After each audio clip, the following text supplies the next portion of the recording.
The forest was quiet, sunlight filtering through the leaves. As I sat before the Buddha under the Bodhi tree, his gaze was steady, yet filled with warmth, a presence that calmed the noise of the mind and heart.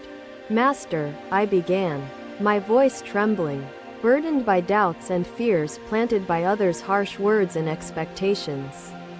"They mock me, saying my path of learning is pointless, that devotion should be poured into worldly success instead." The Buddha nodded, his fingers tracing gentle circles in the earth before him, as if grounding wisdom in nature. "Tell me, disciple," he said softly, "what grows amid the mud and rises above it to bloom in purity?" "Lotuses, Master," I replied, sensing the direction of his words yet yearning for the full depth of understanding. Sumana listened intently as Buddha explained, his words resonating deeply within the hearts of all gathered disciples.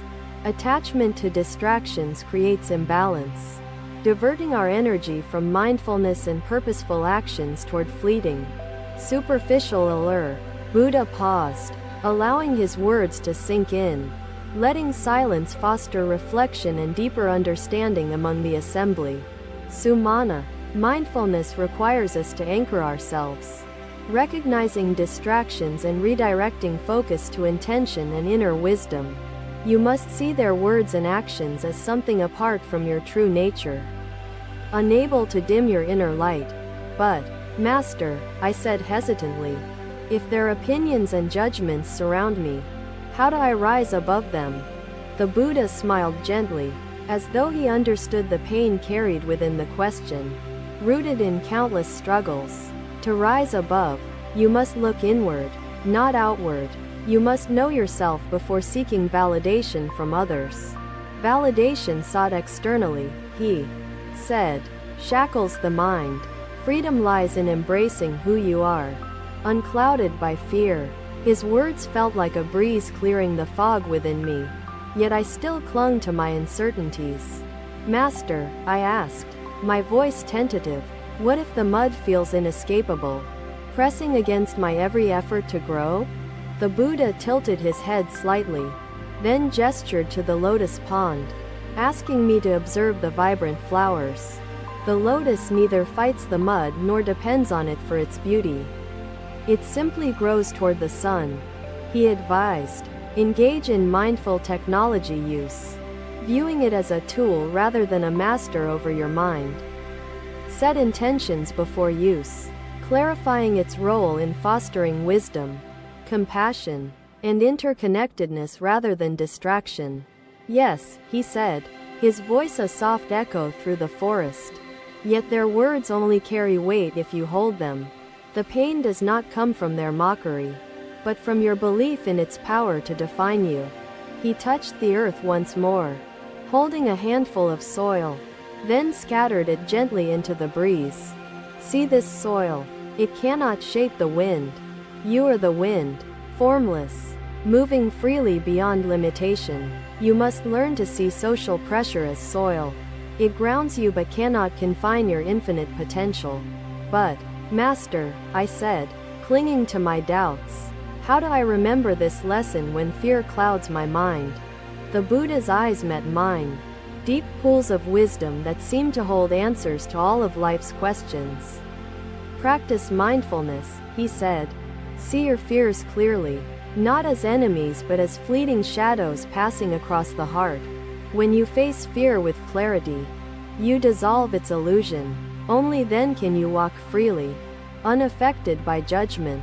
His words resonated, yet doubt lingered, gnawing quietly at the edges of understanding, asking to be untangled and reassured. Buddha gazed at the stream, the world reflected in its surface, transient yet profoundly interconnected. Buddha's calm presence lingered in the disciples' minds, his teachings a beacon for navigating life's distractions mindfully. This flower does not wait for stillness. It trembles but remains beautiful, swaying yet unbroken by external forces. "You must see yourself as this flower," he said, accepting uncertainty yet finding the peace within to endure it. Peace is not absence of pressure but finding your center amid chaos. Knowing you are far greater than its force. His words, tender as the breeze through the forest, began to settle within me, forming truths both clear and profound. Another day, another gathering under the Bodhi tree. Disciples awaited Buddha's teachings, their hearts eager for profound insight and peace. Buddha's attention shifted to Arjuna, a merchant troubled by constant communication, his thoughts consumed by the demands of his trade. When you hold their harshness within, you chain yourself to their pain. Release it and walk free of its burden. Compassion dissolves anger. Like sunlight melts snow. Begin with compassion for your own suffering. Then extend it outward. Buddha gestured to a nearby lamp, steady amidst the courtyard's calm. Its flame symbolic of balanced and mindful action, he explained. A steady flame illuminates darkness, fostering warmth. An uncontrolled flame invites chaos, embodying imbalance and distraction.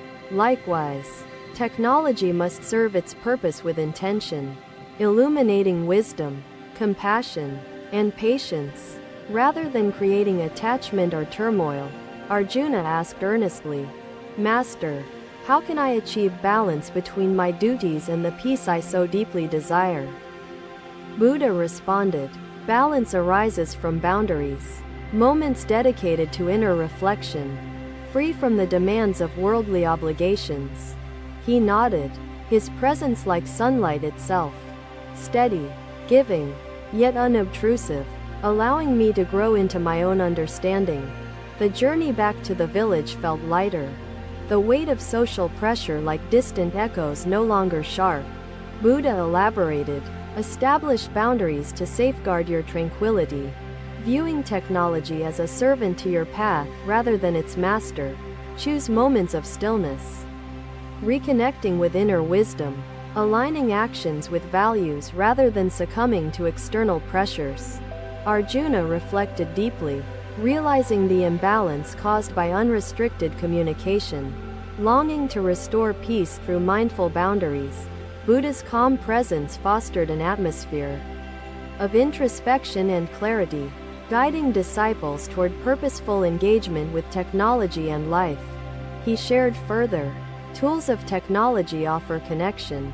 Used mindfully, they bridge compassion, enhancing interconnectedness across distances and time. Arjuna's heart lightened, envisioning a life guided by Buddha's teachings. His duties harmonized with mindfulness and intention. Buddha emphasized, mindfulness transforms tools into extensions of values, encouraging actions rooted in wisdom, patience, and conscious awareness. Disciples absorbed Buddha's insights, their understanding deepened by his symbolic comparison of technology to the steady flame's purpose. Arjuna asked, Master, can moments of stillness truly restore peace amidst the constant demands of my obligations?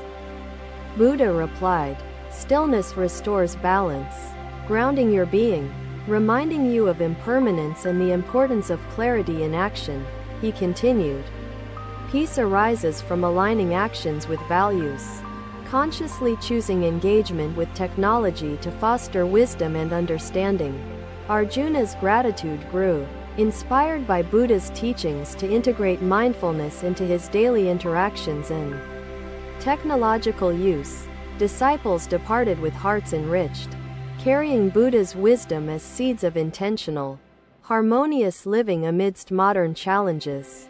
Buddha's voice resonated, mindfulness bridges worldly tools and inner clarity, guiding lives toward purpose and balance amidst turbulent distractions. Arjuna resolved to embrace moments of stillness, practicing boundaries, his path clearer through Buddha's compassionate and wise guidance. The serene courtyard reflected the glow of the steady lamp, mirroring the harmony Buddha sought to impart upon all. Buddha's teachings lingered, guiding disciples toward mindful action, balancing life's demands with clarity and intentionality. Another day unfolded, bringing new lessons under the Bodhi tree. Disciples gathering once again to learn from Buddha's profound wisdom. Another day. Another serene gathering under the Bodhi tree. Disciples sat attentively, awaiting Buddha's wisdom to guide their journeys. Buddha's gaze rested upon Nisarga, a sage troubled by inner restlessness despite renouncing all technological tools in his pursuit of peace. Nisarga, Buddha addressed with calm understanding. What burdens your heart? Despite your renunciation of technology and other worldly instruments of distraction? Nisarga replied, Master, my mind remains restless, seeking peace yet finding none, even after abandoning all worldly tools and distractions. Buddha nodded thoughtfully, recognizing Nisarga's plight, and began sharing teachings on balance and purposeful engagement with life's offerings. He said, Nisarga, renunciation alone does not bring peace. True tranquility arises from balance and mindful harmony with the world's creations. Disciples listened intently, their hearts receptive to Buddha's insights on harmonizing modern tools with inner clarity and mindfulness. Buddha continued, technology, like all worldly creations, holds potential as both an obstacle and a guide depending on its purpose. He picked up a single leaf, holding it before Nisarga, its simplicity symbolic of life's interconnected challenges and opportunities. Like this leaf, Buddha explained, technology can obscure sunlight or guide it, depending on how we choose to engage with it. True mindfulness lies not in rejection but in purposeful use, aligning our actions with values and intentional living, he added. Nisarga reflected deeply, realizing renunciation without understanding created imbalance, preventing him from achieving peace and clarity. Buddha elaborated, embrace life's tools, including technology, as servants to your path, guiding wisdom and compassion rather than dominating your spirit.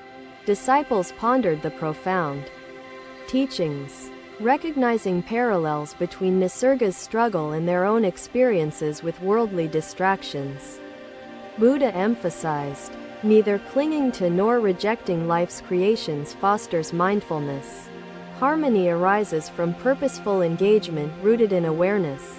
Nisarga asked earnestly, Master, how can I transform my restless mind into one centered in balance and mindful tranquility? Buddha replied, begin by setting clear intentions, aligning your actions with values, and embracing life's tools as extensions of purpose.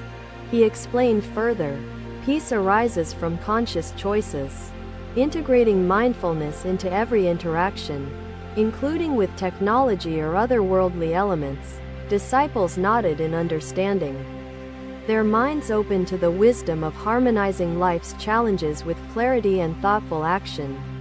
Buddha added, balance is achieved by recognizing impermanence, viewing distractions not as obstacles but as opportunities for mindful growth. Nisarga's heart lightened, envisioning a life enriched by purposeful engagement with worldly tools rather than rejecting them entirely. Buddha's calm presence cultivated reflection among the gathering, his teachings bridging ancient wisdom with modern challenges of mindfulness. He continued, mindfulness transforms every aspect of life, guiding purposeful actions and fostering inner peace despite external distractions. Disciples departed with gratitude, carrying Buddha's wisdom as seeds of intentional living amidst the complexities of modernity. Buddha's voice resonated.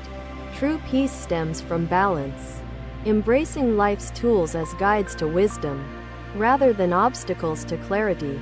Nisarga vowed to practice mindful engagement, his path clearer, his heart filled with gratitude for Buddha's compassionate teachings. The forest stillness mirrored Nisarga's renewed understanding, its tranquility a reflection of the harmony Buddha sought to impart.